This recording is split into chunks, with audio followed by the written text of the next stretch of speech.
Energy Bites.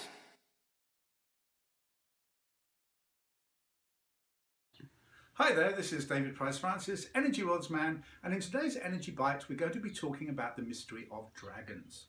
Now, why is it that all over the world, in different cultures and different civilizations, the same formation appears of the dragon?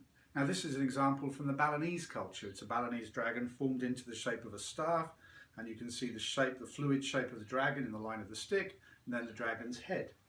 Now, they're to be found in Sumatra, all across Europe. The Vikings, of course, were into dragons. Today we're going to approach dragons from an energy world standpoint, because to me, a dragon is the representation of a concentration of energetics. And those energetics are represented in the different kinds of dragon forms that are to be found. Let's give an example. A solar dragon is a fire-breathing dragon. This is to do with the concentrate of energy that is coming from, associated with the power of the sun. That's why such a dragon is red and gold in its nature usually. It's often associated with gemstones, and it breathes fire. So, example there would be the plumed serpent in Chichen Itza, where you see the serpent coming down the steps of the main pyramid building there, and the serpent has plumes saying that it's a serpent but it can fly. That's the idea of the dragon, the winged dragon. It can fly, but it's serpentine in its nature. And I think there is solar dragons. There's also planetary dragons. What's a planetary dragon? That would tend to be more silver and blue in its character. And think of the dragon paths that are to be found, say, in Britain. Ley lines are also known as ley lines and dragon paths. There's been a whole project to explore the land of Britain and to find and plot the different ley lines or meridian lines, energy lines that go across the planet in that part of the world. We often find that megaliths and certain stone circles, they're placed in a place where there's a congregation of these lines coming together. So we have dragon paths, and we have dragons which are to do with the universe. So we have dragons that are solar dragons, planetary dragons. We also have dragons within us. Now, how would that be? Well, as we live our lives, we actually bring into ourselves different natures of energetics from the world around us. And those energies, as I explained in a previous video, they actually come to load in our blood.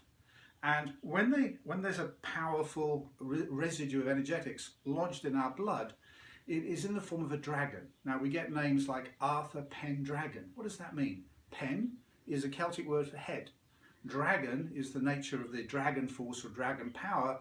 It's King Arthur. He's either head dragon, but also there's the dragon power of the blood putting energy into his head. If we go to China, we find the Chinese emperor sat on a dragon throne. And again, there's representations of the Chinese emperor with the hat, a headdress that's symbolic of there being dragon power. And I believe that the way this works is that the serpentine system in our body is our blood system.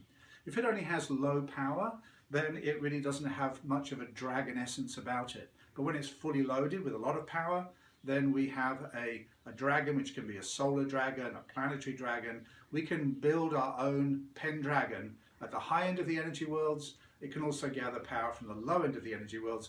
It all depends what we do with our lives. So it's a fascinating topic. Dragons all over the planet, worth exploring, worth looking at, even associated in China with longevity. So you'll see one of the characters in China holding a dragon and a peach. The peach is to do with the fruit of longevity, and the dragon gives the power of longevity. And it's true, the more our electro-immune system is boosted by high-level energetics, the longer we're able to live. So it's a powerful part of a development process. But for today, and today's Energy Bite, this is David Price-Francis, EnergyWorlds man, signing off with a brief review of dragons and their place in our world today. Creatures of mythology. Mythology always comes from somewhere, comes from the energy worlds. Dragons were not physical, they are energetic in their nature. And that's all for now. Bye for now.